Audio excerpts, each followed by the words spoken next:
Good morning student. तो आज जो है हम बात करेंगे यहाँ पर रेप्लिकेशन ऑफ वायरस या मल्टीप्लिकेशन ऑफ वायरस। ठीक है, तो टॉपिक डाल लेते हैं हम यहाँ पर मल्टीप्लिकेशन ऑफ वायरस।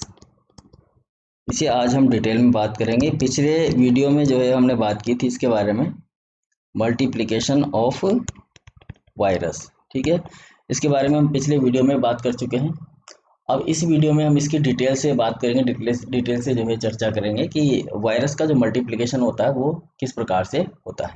ठीक है, तो देखिए इसके अंदर क्या है कि दो साइकिल चलते हैं। हमने देखा पहला साइकिल जो है इसका लाइटिक साइकिल है और दूसरा साइकिल जो है इसका लाइसोजेनिक साइकिल है। तो लाइटिक साइकिल और दूसरा जो साइकिल है वो है इसका लाइसोजेनिक साइकिल। ठीक है, लाइसोजेनिक साइकिल, ये दो साइकिल हैं जो इसके अंदर चलते हैं और जो वायरस है वो अपना मल्टीप्लिकेशन करता है। ठीक है, तो इसमें जो है हम पहले स्टार्ट करते हैं इसका मल्टीप्लिकेशन का प्रोसीजर जो है आपका लाइटिक साइकिल। ठीक है, तो देखो लाइटिक साइकिल में कुछ स्टेप्स हैं जिनके थ्रू हम इसको समझने की कोशिश करेंगे। तो पहला स्टेप जो है लाइटिक साइकिल में वो क्या है, पहले उसे समझते हैं। देखिए फर्स्ट स्टेप है इसके अंदर सबसे पहला एड्जॉर्प्शन। ठीक है, एड्जॉर्प्शन स्टेज या इसे कहते हैं हम अटैचमेंट।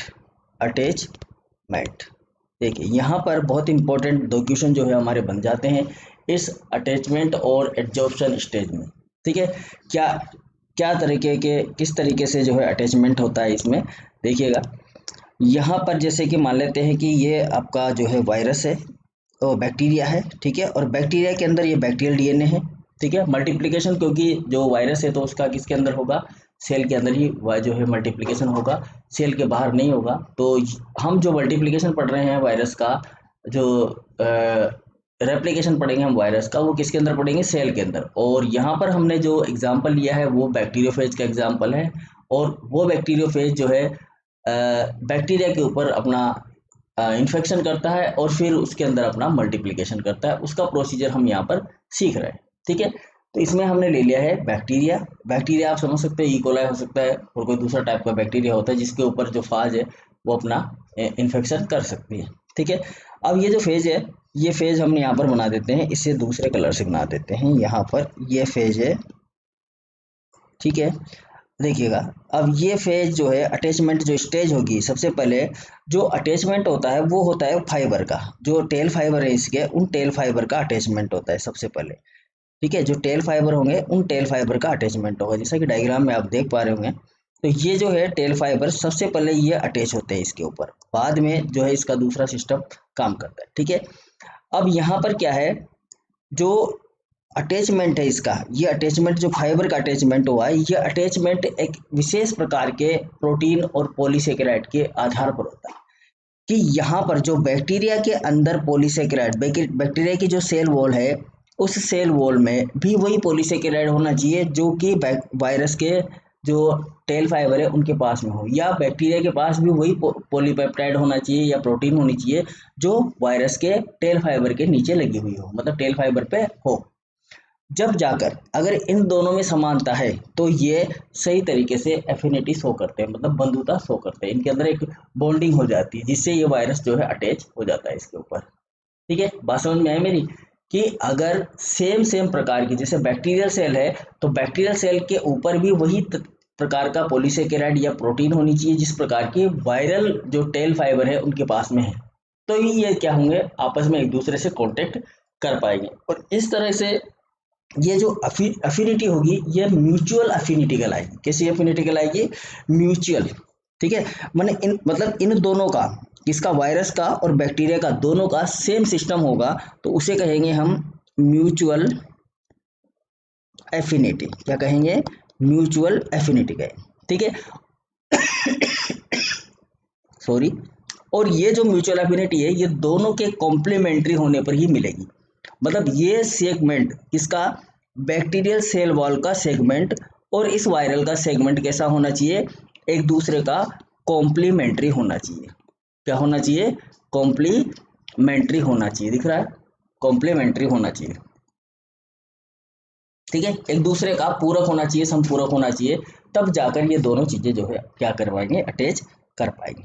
ठीक है, अब जैसे कि आप देखेंगे यहाँ पर कि ये अगर ये दोनों चीजें देखो, ये दोनों चीजें अगर सेम मिल जाती हैं तब तक तो कोई बात नहीं। यहाँ पर दो कंडीशन बनती है वायरस के अटैचमेंट की, ठीक है।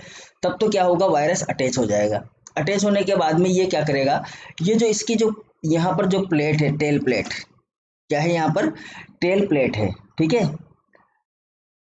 अगर ये टेल प्लेट है और इस टेल प्लेट को यहाँ पर ये क्या कर देगा, इसके अंदर घुसा देगा। किसके अंदर घुसा देगा, जैसे कि नीचे बैठेगा, नीचे बैठ के ये क्या करेगा, इसको घुसा देगा, अपनी टेल प्लेट को क्या कर देगा, घुसा देगा। देखो कैसे घुसाएगा, इसको सिलेक्ट हो सकता है क्या, हो सकता है, नहीं हो सकता, सेलेक्ट नहीं हो सकता, कोई बात नहीं। तो ये जो है वायरस इस बैक्टीरिया के अंदर अपनी जो टेल प्लेट के अंदर इसके नीचे जो स्पाइक है उनको इसके अंदर एंटर कर देगा। और अगर एक बार ये स्पाइक इसके अंदर एंटर कर गए, किसके अंदर, बैक्टीरियल सेल वॉल के अंदर, एक बार अगर ये स्पाइक एंटर कर गए तो फिर बैक्टीरिया वायरस को यहाँ से हटाना मुश्किल हो जाता है बैक्टीरिया की।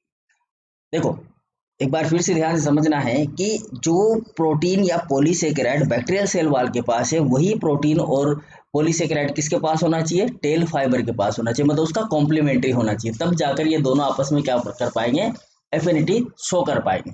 एफिनिटी क्या करेंगे, ये शो करेंगे, ठीक है। जब ये इस प्रकार से आपस में जुड़ जाएंगे, जुड़ने के बाद में ये वायरस का जो अंदर का पार्ट होगा, कौन सा भाग, जो वायरस की जो टेल प्लेट है, उस टेल प्लेट के पास में जो पार्ट है वो पार्ट, ठीक है, ये जो पार्ट है वायरस की टेल प्लेट में, ये पार्ट अगर यहाँ पर इस बैक्टीरियल सेल वॉल के अंदर एंटर कर जाएगा तो फिर इस वायरस को यहाँ से रिमूव कराना मुश्किल होगा। और अगर ये टेल फाइबर और इनके बीच में कॉम्प्लीमेंट्री अगर ये सिस्टम नहीं पाया जाता है तो फिर क्या होता है, तो फिर ये जो वायरस है ये वायरस को हटा दिया जाता है, ठीक है। अब इसमें मेन चीज क्या है, इनका जो सिस्टम है उसके अंदर जैसे T4 वायरस जो होता है, T4 वायरस के लिए LPS, ठीक है, LPS में यानी कि लाइपोपोलीसेकेराइड, क्या है ये, लाइपोपोलीसेकेराइड, लाइपोपोलीसेकेराइड में क्या होना चाहिए, रिकॉग्निशन सेंटर होता है। मतलब इसका जो लाइपोपोलीसेकेराइड है, T4 का लाइपोपोलीसेकेराइड, वो इसका रिकॉग्निशन सेंटर होता है। इसी तरह से T2 और T6 में लाइपोप्रोटीन जो होती है, लाइपोप्रोटीन, वो रिकॉग्निशन सेंटर होती है। समझ में बात, मतलब यहाँ पर जो पहचान का जो तरीका है बैक्टीरिया को पहचानने का, वायरस जो होगा वही वायरस के पर्टिकुलर बैक्टीरिया को ही जो है इन्फेक्ट करेगा, सभी को नहीं करेगा, वो एक पर्टिकुलर बैक्टीरिया को इन्फेक्ट करेगा। इसी प्रकार जैसे हम साइनोफेज की बात करें तो साइनोफेज केवल साइनो बैक्टीरिया को इन्फेक्ट करता है, दूसरे बैक्टीरिया को इन्फेक्ट नहीं करता है। यानी कि उसके पास में जो रिकॉग्निशन साइट है वो या तो लाइपोप्रोटीन के बने होते हैं या फिर किसके बने होते हैं, लाइपोपोलीसेकेराइड के, ठीक है, बात समझ में आ गए। तो इस तरह की जो एफिनिटी मिलेगी उसी के आधार पर जो है वो क्या करेगा, अटैचमेंट करेगा, किसके साथ में, बैक्टीरियल सेल के साथ में, कौन, वायरस, ठीक है। अब देखो काम की बात क्या है, यहाँ पर क्वेश्चन कहाँ से आएगा हमारे पास में, क्वेश्चन ये रहा हमारे पास में कि T2 और T6 का रिकॉग्निशन सब्सटेंस क्या है जो बैक्टीरिया और वायरस में काम करता है, तो वो क्या है, लाइपोप्रोटीन। इसी तरह T4 का पूछ सकता है हमसे, T4 का क्या होगा, लाइपोपोलीसेकेराइड, याद रखना है, ठीक है।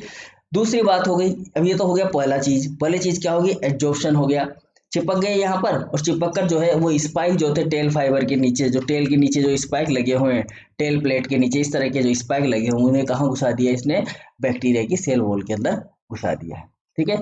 अब दूसरे पार्ट में बात करें हम, सेकेंड भाग जो इसका है, उसमें क्या होगा, एंट्री होगी, entry of phage, entry of phage DNA into host cell, ठीक है। होस्ट सेल में फेज डीएनए की क्या कराएंगे, हम एंट्री कराएंगे, ठीक है। अब देखो एक बार जैसे कि अभी हमने क्या देखा कि जो हमारा जो फेज है वो फेज कहाँ पर आ गया, फेज जो है किस पर आ गया, सरफेस पर आ गया, फेज किस पर आ गया, सरफेस पर आ गया। ध्यान से इस बात को समझना है यहाँ पर कैसे होगा। अब जैसे ही फेज सरफेस पर अटैच होता है, यहाँ पर एक लाइसोजाइम एंजाइम स्रावित किया जाता है, लाइसोजाइम एंजाइम जो है वो स्रावित किया जाता है, सीक्रेट किया जाता है, ठीक है। और ये क्या करता है, ये लाइसोजाइम एंजाइम, ये लाइसोजाइम एंजाइम क्या करेगा, जो बैक्टीरिया है उस बैक्टीरिया की जो सेल वॉल होगी, बैक्टीरिया की क्या होगी, सेल वॉल, इस सेल वॉल में क्या कर देगा ये, इस सेल वॉल में कर देगा एक छिद्र। ठीक है, अब जो छिद्र इसके अंदर कर दिया, छिद्र करते ही जो टेल का जो पार्ट है, देखो यहाँ डायग्राम से हम समझते हैं इस चीज को कि ये आपका वायरस है। कहाँ है वायरस, ये रहा वायरस। ठीक है, अब ये वायरस है और इस वायरस ने क्या करा है यहाँ पर, देखो ध्यान से इसको थोड़ा सा मैं बड़ा करके दिखाता हूँ आपको। ये एंट्री जो है इसकी, ये वायरस का हेड हो गया हमारा। ठीक है, और ये वायरस का ट्यूब है। ठीक है, जो टेल है, अब ये टेल है और इस टेल में यहाँ पर ये इसके टेल फाइबर हैं, ये टेल फाइबर हो गए। ठीक है, और इसमें बैक्टीरिया को इस तरीके से, ये बैक्टीरिया की सेल वॉल के ऊपर इसी तरह से आवृत है। ठीक है, बैक्टीरिया की सेल वॉल पर इस तरीके से ये क्या है, आवृत है। अब क्या होगा, अब यहाँ पर ये जो बैक्टीरिया का जो ये सॉरी वायरस का जो ये पार्ट है नीचे वाला, ये नीचे वाला पार्ट क्या करेगा, यहाँ से जो है लाइसोजाइम एंजाइम को स्रावित करेगा। किसको स्रावित करेगा, यहाँ से लाइसोजाइम एंजाइम को स्रावित करेगा। लाइसोजाइम एंजाइम स्रावित होते ही क्या होगा, यहाँ पर एक छेद बन जाएगा, इस जगह पर क्या बन जाएगा, एक छेद बन जाएगा। अब छेद बन गया, यहाँ पर छेद बनते ही ये जो ट्यूब है, ये ट्यूब क्या होगी, इसके अंदर एंटर कर जाएगी। ये ट्यूब इसको अंदर की तरफ में एंटर कर जाएगी, क्योंकि ये वाला जो पोर्शन होता है इसका, ये वाला जो भाग होता है ये फ्लेक्सिबल होता है। पढ़ा ना हमने वायरस के स्ट्रक्चर में, अलग अलग टाइप के वायरस थे, तो उनमें क्या होता है, किसी में फ्लेक्सिबल होता है, किसी में कठोर होता है ना। तो ये क्या होता है, फ्लेक्सिबल होने की वजह से इसके ऊपर दबाव पड़ता है और दबाव पड़ने से नीचे की तरफ झुक जाता है। झुकते ही इसके अंदर जो भी न्यूक्लियर मटेरियल होता है, चाहे वो डीएनए हो, चाहे वो आरएनए हो, वो किसके अंदर आ जाता है, सेल के अंदर आ जाता है, बैक्टीरियल सेल के अंदर एंटर हो जाता है। ठीक है, समझ में आई आपको। ठीक है, तो अब यहाँ पर हेड से ये जो डीएनए है, जो भी डीएनए या आरएनए होगा, वो किस में आ जाएगा, यहाँ पर साइटोप्लाज्म में आ जाएगा। समझ में आए। तो बैक्टीरिया की क्या होगी, सेल वॉल में क्या हो जाएगा, छिद्र हो जाएगा। और छिद्र होने के बाद में जो टेल कोर है, जो टेल का जो पार्ट होता है, वो सेल वॉल और सेल मेम्ब्रेन के बीच में, ठीक है, सेल वॉल और सेल मेम्ब्रेन के बीच में, देखो दोनों के बीच में करता है ये ऐसे। किसी किसी में तो इन दोनों के बीच में, जैसे मान लो तो ये सेल मेम्ब्रेन है और ये क्या है, ऊपर की सेल वॉल, तो इसके बीच में जो है किसको छोड़ देगा, ये वायरस को छोड़ देगा, उसको डीएनए मटेरियल को छोड़ देगा। ठीक है, बीच में छोड़ देगा। दूसरी चीज, अगर किसी किसी में क्या करता है, ये नीचे की तरफ तक छोड़ता है, ये मेम्ब्रेन को भी हटा देता है, बहुत सी बार मेम्ब्रेन को भी हटा देता है, लेकिन ये कुछ ही वायरस ऐसा कर पाते हैं। ज्यादातर वायरस जो है बैक्टीरिया की सेल वॉल और प्लाज्मा मेम्ब्रेन के बीच में ही क्या है, इस मटेरियल को जो है छोड़ देते हैं। यहाँ से फिर आगे ये एंट्री करता है साइटोप्लाज्म के अंदर। ठीक है, तो अब कहाँ आ गया हमारा, ये साइटोप्लाज्म में आ गया। किसके साइटोप्लाज्म में, बैक्टीरिया के साइटोप्लाज्म। तो इसे बोलेंगे entry of phage DNA into host cell. अब क्या होगा, अब देखो यहाँ पर, अब यहाँ कोई कुछ भी नहीं है हमारे पास में। देखो दो तरह की चीजें होती हैं। ठीक है, दो तरह के वायरस है। एक ऐसे वायरस है जिनके अंदर क्या है, आवरण है, सॉरी ये टेल है। और कुछ वायरस ऐसे भी होंगे जिनके अंदर टेल नहीं होगी, यानी कि बिना टेल का होगा वो वायरस। तो ये बैक्टीरिया के ऊपर ये बिना टेल वाला जो वायरस है, ये कैसे एंटर करेगा, इसके पास तो टेल है नहीं, तो कैसे एंटर करेगा ये। इसके लिए क्या होगा कि जो जिसमें जो टेल नहीं होती, जिनमें टेल नहीं होती, उनमें जो पूरा का पूरा ये जो कंप्लीट जो वायरस का जो हेड है, ये पूरा का पूरा इस सेल के अंदर एंट्री कर जाता है। इसको क्या किया जाता है, अंदर ले लिया जाता है। ठीक है, अंदर ले लिया जाता है। और अंदर लेने के बाद में जब ये अंदर चला जाता है, तो इसका जो हेड पार्ट है, हेड पार्ट यहाँ से डिग्रेड हो जाता है और इसका जो वायरल डीएनए है वो बाहर आ जाता है। वायरल डीएनए या आरएनए जो भी इसके अंदर है वो बाहर आ जाता है। किसके अंदर, होस्ट के साइटोप्लाज्म के अंदर। ठीक है, तो इसके उदाहरण भी आप समझ लीजिएगा। इसका उदाहरण है अपने पास में एफडी है और M30 है। M30 है, ये ऐसे वायरस है जो पूरे के पूरे एंट्री करते हैं। ठीक है, ये पूर्ण रूप से जो है होस्ट सेल के अंदर एंट्री कर जाते हैं। M30 है, FD है, ये क्योंकि इनके पास में ना तो कोई टेल है, ना ही कोई टेल फाइबर है। क्लियर है बात, समझ में आ गई ये बात। ठीक है, और इसमें क्योंकि जब साइंटिस्ट लोगों ने जब इसका जो है क्या बोलते हैं उसको रिसर्च किया, तो उसमें पता लगा कि इसके जो बैक्टीरिया है जिसके अंदर, जिसके ऊपर ये इन्फेक्शन कर रहा है, उसके ऊपर किसी भी प्रकार का कोई मटेरियल हमें नहीं मिला। तो नहीं मिला तो उसका कारण क्या हो गया? उसका कारण ये हो गया कि जो हेड पार्ट है ये पूरा का पूरा किसके अंदर चला गया? सेल के अंदर चला गया होगा। ठीक है। नंबर थर्ड की बात करें यहाँ पर, तीसरा भाग। अब क्या हो गया यहाँ पर? क्या होगा थर्ड स्टेप में?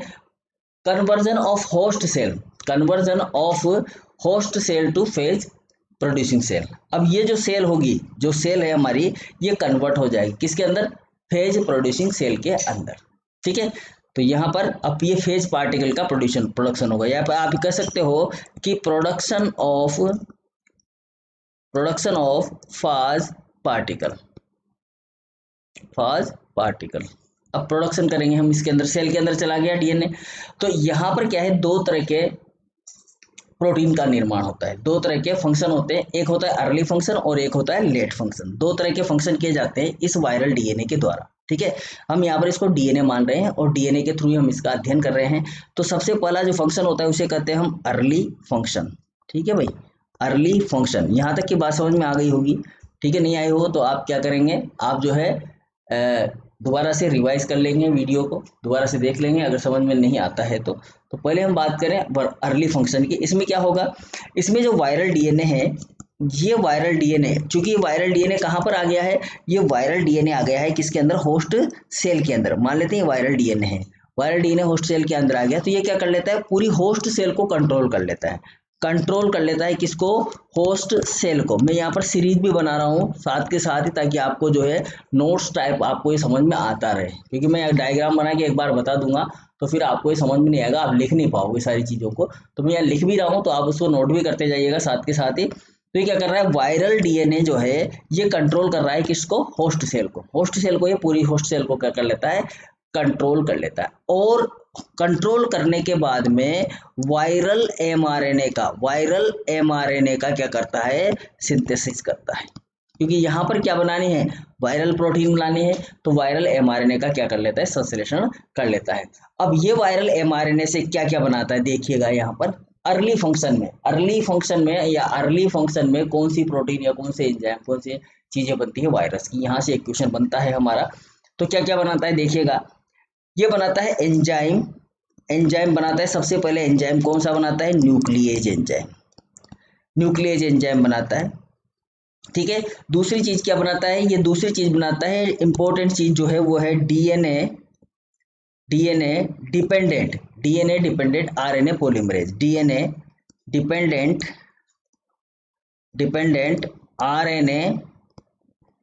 RNA polymerase, DNA dependent RNA polymerase बनाता है। ठीक है। इसे कहा जाता है अर्ली प्रोटीन। क्या कहा जाता है इसे? अर्ली प्रोटीन कहा जाता है। ठीक है। ये बनाता है सबसे पहले, किसके थ्रू बनाता है? ये वायरल के, जो वायरल डीएनए है, ये होस्ट डीएनए को क्या कर लेता है? कंट्रोल कर लेता है, मतलब होस्ट की मशीनरी को कंट्रोल कर लेता है, होस्ट सेल को कंट्रोल कर लेता है। उसके बाद में ये एक वायरल एमआरएनए क्रिएट करता है, और उस वायरल एमआरएनए क्रिएट करने के बाद में दो चीजें बनाता है। पहली चीज एंजाइम, न्यूक्लिएज एंजाइम बनाता है, और दूसरा DNA polymerase, RNA polymerase, DNA के ऊपर डिपेंडेंट आरएनए पॉलीमरेज बनाता है, ताकि ये अपने खुद के प्रोटीन का फॉर्मेशन कर सके। दूसरा जो फंक्शन होता है इसमें वो होता है लेट फंक्शन। दूसरा जो फंक्शन होता है उसे बोलते हैं हम लेट फंक्शन। कौन सा फंक्शन बोलते हैं? लेट फंक्शन बोलते हैं। ठीक है। कौन सा फंक्शन बोलेंगे भाई? लेट फंक्शन बोलेंगे। अब ये जो लेट फंक्शन होता है इसमें स्ट्रक्चरल प्रोटीन बनाई जाती है। क्या बनाई जाती है? स्ट्रक्चरल। देखो इसमें तो क्या किया गया, इसमें कंप्लीट एंजाइम का फॉर्मेशन कर लिया, न्यूक्लियस एंजाइम बना लिया और पॉलीमरेज बना लिया, लेकिन इसके अंदर बनाया जाता है स्ट्रक्चरल प्रोटीन को। स्ट्रक्चरल प्रोटीन को जो है इसके अंदर क्रिएट किया जाता है, स्ट्रक्चरल प्रोटीन को। ठीक है। इस स्ट्रक्चरल प्रोटीन को हम क्या बोलते हैं? स्ट्रक्चरल, इसको हटा देता हूं, स्ट्रक्चरल प्रोटीन। ठीक है। इस स्ट्रक्चरल प्रोटीन को क्या कहा जाता है? इसको कहा जाता है लेट प्रोटीन। क्या कहा जाता है? लेट प्रोटीन कहा जाता है। ठीक है। ये क्या करती है? ये प्रोटीन जो है न्यूक्लियो कैप्सिड को असेंबल करती है। जो न्यूक्लियो कैप्सिड होता है ना वायरस का, उस न्यूक्लियो कैप्सिड को असेंबल करने का काम करती है। मतलब कह सकते हैं हम न्यूक्लियोकैप्सिड की जो असेंबली है वो यहाँ पर क्रिएट होती है। ठीक है, इसमें एक और इम्पोर्टेंट जो जीन है वो, ये ध्यान नहीं रहा, T4 जो वायरस होता है, T4 जो वायरस होता है, इसका एक जीन होता है जिसे कहा जाता है ALC जीन, एल्क जीन। क्या कहा जाता है? एल्क जीन कहा जाता है। ये एल्क जीन जो है न्यूक्लियेज एंजाइम उत्पन्न करता है। क्या कौन सा एंजाइम उत्पन्न करता है? न्यूक्लियेज एंजाइम उत्पन्न करता है। कौन, ये अभी आया नहीं था, देखो न्यूक्लियस एंजाइम। ठीक है, ये एल्क जीन जो है, T4 का एल्क जीन जो है न्यूक्लियस एंजाइम रिलीज करता है, मतलब ये बनाता है। ठीक है, इस न्यूक्लियस एंजाइम से क्या होता है आगे चलकर, इसी प्रोसीजर चल रहा है। प्रोसीजर क्या चल रहा है? एक तो बन गया आपका अर्ली फंक्शन हो गया। अर्ली फंक्शन क्या हो गया? वायरस ने क्या किया? न्यूक्लियस एंजाइम का फॉर्मेशन कर दिया। न्यूक्लियस एंजाइम का फॉर्मेशन किसके द्वारा हुआ? एल्क जीन के द्वारा। कौन से जीन के द्वारा हुआ? एल्क जीन के द्वारा। ठीक है, और डीएनए डिपेंडेंट आरएनए पॉलीमरेज का भी फॉर्मेशन हो गया। ठीक है, अब ये एल्क जीन जो है, इसके द्वारा जो न्यूक्लियस एंजाइम का फॉर्मेशन हुआ है, ये न्यूक्लियस एंजाइम से क्या करता है? जो होस्ट का डीएनए होता है, बहुत इंपॉर्टेंट फंक्शन है इसका भाई, ध्यान रखना। जो होस्ट का डीएनए होता है, उस होस्ट के डीएनए से ये साइटोसिन, किसको भाई? साइटोसिन, याद रखना, adenine guanine thymine cytosine. DNA में क्या है? वहां पर डीएनए में है, होस्ट डीएनए में क्या है? साइटोसिन है। उस साइटोसिन को, जिसको हम बोलते हैं एडेनिन गुआनिन थायमिन साइटोसिन, इसमें से जो साइटोसिन है, इस साइटोसिन को क्या करता है? ये डिग्रेड करता है, डिग्रेडेशन करता है इसका। क्या करता है? इसका डिग्रेडेशन करता है। ये जो होस्ट का डीएनए होगा, जैसे मान लेते हैं ये होस्ट का डीएनए है, और इस होस्ट के डीएनए में AGT CCAA इस तरह के स्ट्रक्चर है मान लेते हैं। तो यहाँ से ये क्या करेगा? जितने भी साइटोसिन होंगे, जितने भी साइटोसिन होंगे इसमें से, जैसे यहाँ साइटोसिन है, यहाँ साइटोसिन है, यहाँ साइटोसिन है, यहाँ साइटोसिन है, इन सबको क्या कर देगा? ये डिग्रेड कर देगा। इन सबको क्या कर देगा? डिग्रेड कर देगा। ठीक है, अब डिग्रेड, ये तो डिग्रेड हो जाएंगे, लेकिन जो फेज का डीएनए, आप कहोगे सर जो इसने न्यूक्लियस एंजाइम बना लिया, अब ये न्यूक्लियस एंजाइम से क्या हुआ? फेज का, ये जो बैक्टीरियल डीएनए, ये कौन सा डीएनए है भाई? Bacterial DNA. ये बैक्टीरियल डीएनए तो क्या हो गया? डिग्रेड हो गया। लेकिन फेज का डीएनए डिग्रेड क्यों नहीं? तो फेज का डीएनए इसलिए डिग्रेड नहीं होता क्योंकि वहां पर वो जो फेज का डीएनए होता है, उस फेज डीएनए में जिस तरीके से इसके अंदर यहाँ पर क्या था? ACTCGAGTCCAA ये स्ट्रक्चर थी। वहां पर फेज के डीएनए में इस जगह पर जहां जहां पर सी है, जहां जहां पर क्या है? सी है, ये फेज का डीएनए है। ये क्या है? फेज डीएनए है। और जहां जहां पर सी होगा, फेज डीएनए में जहां जहां पर क्या होगा? सी होगा, वहां वहां पर इस फेज डीएनए में होगा SHMC, इसको कहा जाता है SHMC। मतलब क्या है इसका? Hydroxy methyl cytosine. S hydroxy hydroxy methyl methyl cytosine नाम का एक कंटेंट होगा। मतलब जिस तरह से जो न्यूक्लियोटाइड है, जो न्यूक्लियोसाइड है, या जो आप कह सकते हो जो बेस है, साइटोसिन जो बेस है, जो बैक्टीरियल डीएनए के अंदर साइटोसिन बेस होता है, लेकिन जो वायरल डीएनए है जो इन्फेक्शन कर रहा है, वो अपने साइटोसिन को बदल के रखता है। वो अपने साइटोसिन को क्या करता है? हाइड्रोक्सिल मिथाइल साइटोसिन में कन्वर्ट करके रखता है, ताकि इसका डिग्रेडेशन ना हो सके। क्योंकि जो न्यूक्लियस एंजाइम है, वो न्यूक्लियस एंजाइम साइटोसिन को पहचानता है, क्योंकि उसी प्रकार का उसको बनाया गया है, तो वो साइटोसिन को क्या करता है? डिग्रेड करता है। तो अब जब उसको चाहे वायरल डीएनए मिले, चाहे डीएनए बैक्टीरियल डीएनए मिले, जैसा भी डीएनए मिलेगा, उसके डीएनए को क्या कर लेगा? वो डिग्रेड कर देगा, उसमें से साइटोसिन को हटा देगा जहां जहां पर साइटोसिन होगा। और जहां जहां पर साइटोसिन होगा, तो इस साइटोसिन की वजह से क्या होगा? इस साइटोसिन की वजह से ये जहां जहां पर साइटोसिन होगा, वहां वहां पर ये जो डीएनए है, ये क्या हो जाएगा? ब्रेक हो जाएगा। क्या हो जाएगा भाई? ब्रेक हो जाएगा। और ब्रेक होने के बाद में कैसा हो जाएगा? ऐसा हो जाएगा, टूट जाएगा, ऐसे टूटे टूटे टुकड़ों में हो जाएगा। ठीक है, तो ये तो फेज का डीएनए था, सॉरी, ये तो फेज का डीएनए था। ठीक है ना, यहाँ तो ये फेज का डीएनए है, तो फेज का डीएनए तो जैसा का जैसा रहेगा। लेकिन जो जो बैक्टीरियल डीएनए है, वो बैक्टीरियल डीएनए क्या हो जाएगा? यहाँ से हट जाएगा, ये हट जाएगा, ये हट जाएगा, और ये छोटे छोटे टुकड़ों में जो है टूट जाएगा। किसका DNA? Bacterial DNA. Bacterial DNA के टुकड़े टुकड़े हो जाएंगे इस तरीके से। इस तरीके से बैक्टीरियल डीएनए के टुकड़े टुकड़े हो जाएंगे। समझ में आए बात?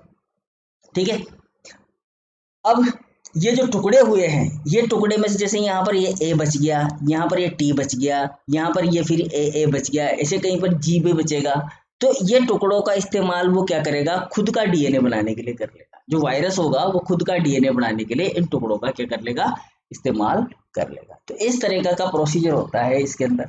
ठीक है, अब आ जाओ नंबर 4 में, synthesis of phase nucleic acid. अब जो न्यूक्लिक एसिड का सिंथेसिस यानी कि जो संश्लेषण होता है वो कैसे होता है। सिंथेसिस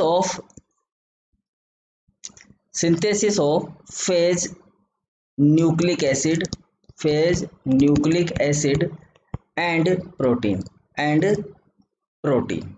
ठीक है, प्रोटीन और न्यूक्लिक एसिड का सिंथेसिस कैसे होता है इसके अंदर देखिए। जो फेज है, जो फेज होती है, उस फेज का रेप्लिकेशन सिस्टम, कौन सा सिस्टम, रेप्लिकेशन सिस्टम जो होता है वो एक्टिव हो जाता है। सारी चीज क्रिएट हो गई। देखो डीएनए का भी इसने क्या कर दिया, खंडन कर दिया। किसका, बैक्टीरियल डीएनए का। बैक्टीरिया तो कुछ कर नहीं सकता अपना, तो अब जो वायरल डीएनए है, ये जो फेज का डीएनए है, यही फंक्शन करेगा। अब ये फंक्शन करेगा तो फंक्शन के लिए क्या होगा, सबसे पहले अब इसने पॉलीमरेज भी अपना तैयार कर लिया है। कौन सा polymerase, DNA dependent RNA polymerase. ये डीएनए डिपेंडेंट आरएनए पॉलीमरेज इसने क्रिएट भी कर लिया। ठीक है, डीएनए को भी इसने डिग्रेड कर दिया। अब क्या होगा, अब जो फेज है उस फेज का रेप्लिकेशन सिस्टम जो है वो क्या हो जाएगा, एक्टिव हो जाएगा। फेज का रेप्लिकेशन सिस्टम क्या हो जाएगा भाई, एक्टिव हो जाएगा। ठीक है, एक्टिव होने के बाद में जो फेज का डीएनए है, फेज का डीएनए और जो आरएनए पॉलीमरेज है, उस आरएनए पॉलीमरेज के द्वारा इसका रेप्लिकेशन किया जाएगा। ठीक है, आरएनए पॉलीमरेज और फेज का डीएनए। ठीक है, ये फेज का डीएनए हो गया, मान लेते हैं यहाँ पर ऐसे मानते हैं अपन कि ये फेज का डीएनए है। ठीक है, और इस फेज के डीएनए पर यहाँ पर ये आरएनए पॉलीमरेज जो है वो बाइंड हो गया। यहाँ पर ये आरएनए पॉलीमरेज जो बाइंड हो गया, जो कि डीएनए डिपेंडेंट आरएनए पॉलीमरेज है। ठीक है, ये यहाँ पर बाइंड हो गया और ये यहाँ पर जो है अपना फंक्शन करना शुरू कर देगा और नया वायरल डीएनए क्रिएट करना शुरू हो जाएगा। ठीक है, अब ये जो है क्या है, ये आरएनए पॉलीमरेज है। तो आरएनए पॉलीमरेज किसका निर्माण करेगा, एमआरएनए का निर्माण करेगा। तो पहले किसका निर्माण होगा, एमआरएनए का निर्माण होगा। किसका निर्माण होगा, एमआरएनए का निर्माण। तो एमआरएनए बन गया। ठीक है, ये एमआरएनए जो होगा, ये बैक्टीरिया का जो आरएनए पॉलीमरेज है, उस आरएनए पॉलीमरेज से निर्मित होता है। देखो यहाँ पर दो चीजें हैं, बहुत कंफ्यूजन है। जो बैक्टीरिया का एमआरएनए है, जो बैक्टीरिया का जो पॉलीमरेज होता है, बैक्टीरिया का क्या होता है, पॉलीमरेज, वो बैक्टीरियल पॉलीमरेज। देखो एक तो DNA dependent RNA polymerase, DNA dependent RNA polymerase अपने पास में, जो किसने बनाया, वायरस ने बनाया। एक खुद बैक्टीरियल सेल के अंदर भी आरएनए बनाने के लिए सिस्टम होगा ना, तो वो मान लेते हैं हम कि ये बैक्टीरियल आरएनए है, बैक्टीरियल आरएनए पॉलीमरेज है। तो ये बैक्टीरियल आरएनए पॉलीमरेज जो होगा, ये जो वायरल डीएनए है, कौन सा डीएनए है, वायरल डीएनए है। इस वायरल डीएनए का इस्तेमाल करेगा किसके लिए, एमआरएनए को बनाने के लिए, ताकि ये जो एमआरएनए है ये इस तरह की प्रोटीन बनाए जो बैक्टीरिया के लिए भी काम आती हो और वायरस के लिए भी काम आती है। दोनों के काम आने वाली प्रोटीन का फॉर्मेशन यहाँ पर होगा। हम बात करें synthesis of phase nucleic acid and protein, तो पहले हम प्रोटीन के बारे में चर्चा कर रहे हैं।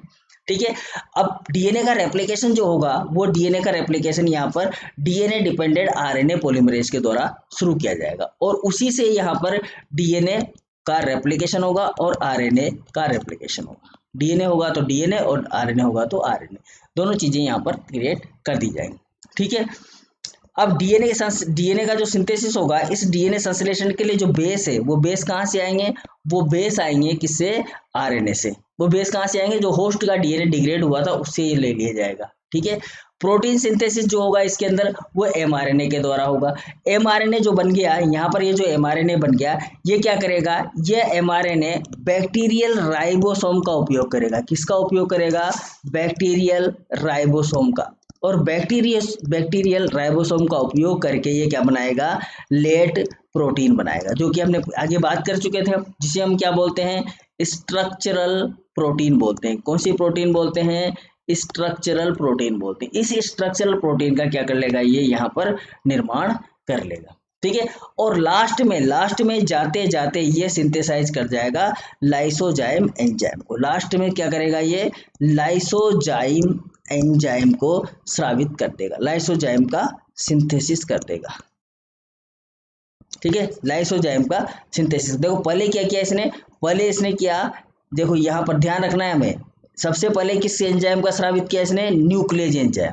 फिर उसके बाद बनाया इसने डीएनए डिपेंडेंट आरएनए पॉलीमरेज। ठीक है, उसके बाद में इसने क्या किया, इसके बाद में इसने सबसे इंपॉर्टेंट एक और चीज बनाई जिसे कहा जाएगा लाइसोजाइम एंजाइम। तो तीन चीजें यहाँ पर जो एंजाइम के रूप में बनी है वो कौन कौन सी है, तीन चीजें। ठीक है, तीन चीजें बनी, एक तो बना क्या लाइसोजाइम, सॉरी एक तो बना क्या न्यूक्लियेज, एक क्या बना न्यूक्लियेज, न्यूक्लियेज।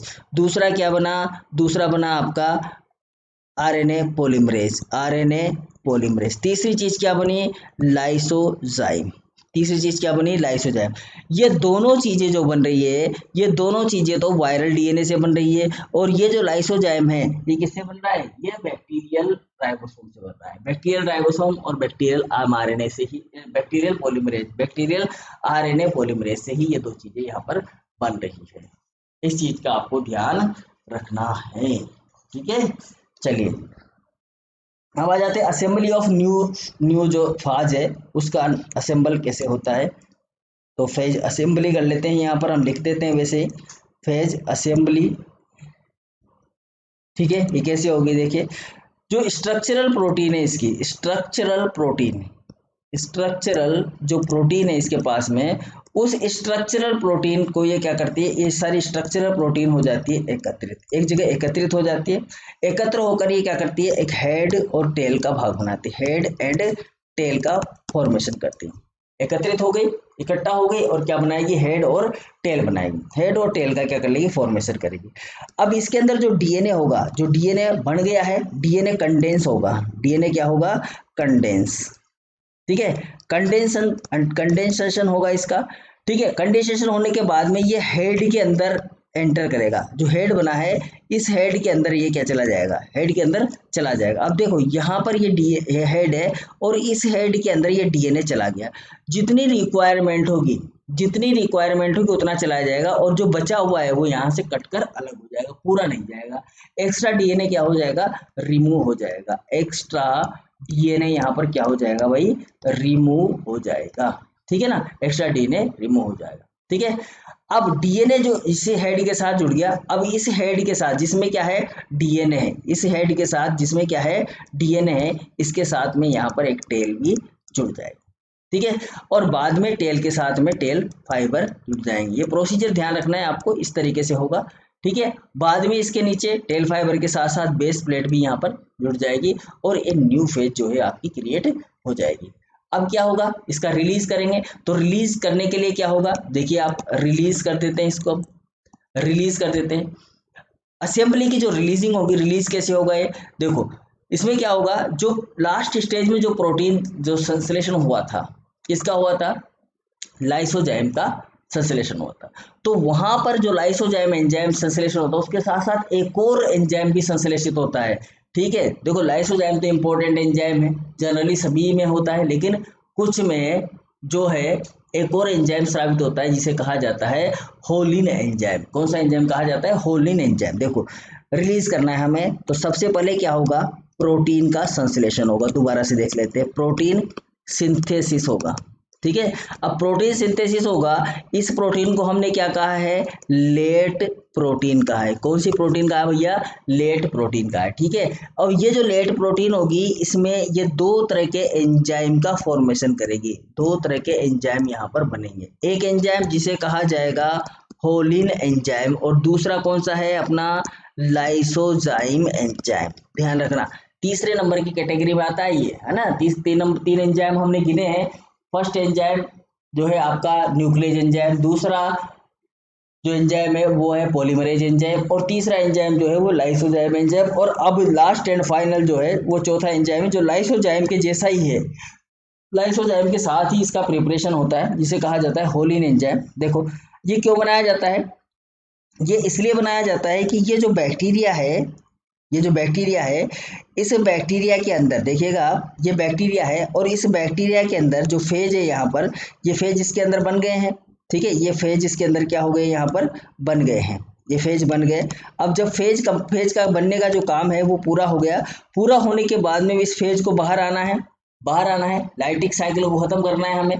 तो ये बाहर आने के लिए क्या होगा, इस फेज को यहाँ से बाहर लाने के लिए यहाँ पर दो चीज़ों की रिक्वायरमेंट होगी। एक तो चाहिए हमें लाइसोजाइम एंजाइम और दूसरा चाहिए हमें कौन सा एंजाइम, होलिन एंजाइम। होलिन एंजाइम क्यों चाहिए हमें, क्योंकि बैक्टीरिया के अंदर दो परतें हैं, एक है प्लाज्मा मेम्ब्रेन, एक तो कौन सी है, प्लाज्मा मेम्ब्रेन है। कौन सी है भाई, प्लाज्मा मेम्ब्रेन है। और दूसरी कौन सी है, दूसरी है इसकी सेल वॉल। दूसरी क्या है, सेल वॉल। एक तो प्लाज्मा मेम्ब्रेन है और दूसरी क्या है, सेल वॉल है। अब देखो आप यहाँ पर जो प्लाज्मा मेम्ब्रेन है, ये प्लाज्मा मेम्ब्रेन को तोड़ने के लिए कौन सा एंजाइम चाहिए, होलिन एंजाइम चाहिए। कौन सा एंजाइम, होलिन एंजाइम। तो ये होलिन एंजाइम जो है इस प्लाज्मा मेम्ब्रेन पर क्रिया करेगा और इस प्लाज्मा मेम्ब्रेन को कर देगा यहाँ से क्या, गायब। क्या कर देगा, गायब कर देगा। ठीक है, ये प्लाज्मा मेम्ब्रेन को कर देगा यहाँ से गायब। अब बच गया क्या, सेल वॉल। सेल वॉल पर कौन सा एंजाइम रिएक्शन करेगा, सेल वॉल पर एंजाइम रिएक्शन करेगा कौन सा, आपका लाइसोजाइम। लाइसोजाइम एंजाइम इस सेल वॉल पर रिएक्शन करेगा और इस सेल वॉल को भी ये क्या कर देगा, यहाँ से तोड़ देगा। और तोड़ने के बाद में ये जो वायरल पार्टिकल है, जो वायरस के पार्टिकल है, वो आ जाएंगे इसमें से निकल कर यहाँ पर बाहर। समझ में आए बात, ये बाहर आ जाएंगे। तो ये जो स्ट्रक्चरें होंगी, इस तरह की जो संरचनाएं होंगी, ये पूरा का पूरा जो सिस्टम है, ये कहलाएगा आपका, क्या कहलाएगा भाई, ये कहलाएगा आपका लाइटिक साइकिल। ठीक है, तो ये तो हुई हमारी लाइटिक साइकिल की बात। अब आ जाते हैं हम लाइसोजेनिक साइकिल पर। चलिए, लाइसोजेनिक साइकिल जो है हम नेक्स्ट क्लास में पढ़ेंगे, क्योंकि हम एक एक टॉपिक को एक एक बार में क्लियर करने की कोशिश कर रहे हैं। तो लाइसोजेनिक साइकिल जो है हम नेक्स्ट क्लास में पढ़ेंगे। तब तक के लिए थैंक यू वेरी मच। बने रहिए एग्जामेटोजेट के साथ में। तो हमने आज जो है स्टडी की है किसकी, लाइटिक साइकिल की। आप इसको रिवाइज करिए, पढ़िए, समझिए, और समझ में नहीं आया तो कमेंट बॉक्स में आप जरूर लिख देंगे। ठीक है, okay, thank you very much.